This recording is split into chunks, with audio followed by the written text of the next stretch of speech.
вечер.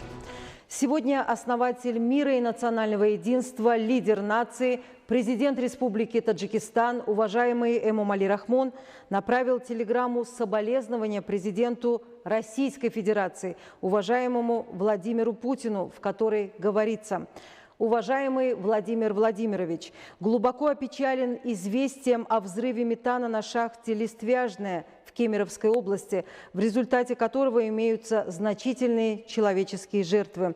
Прошу вас, уважаемый Владимир Владимирович, передать от имени народа и правительства Республики Таджикистан родным и близким погибших наши искренние соболезнования и чувство сопереживания. Всем пострадавшим в результате этой трагедии желаю скорейшего выздоровления». Другим темам.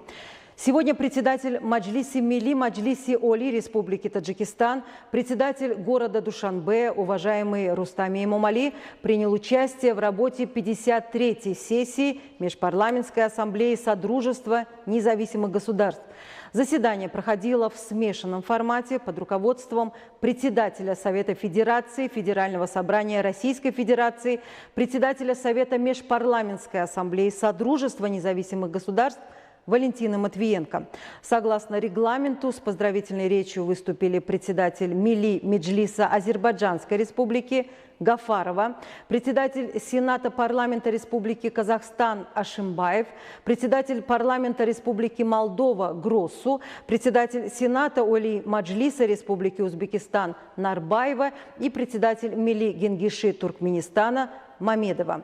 Участники заседания рассмотрели ряд типовых законодательных актов, разработанных Ассамблеей, которые могут быть в дальнейшем использованы в национальном законодательстве стран Содружества.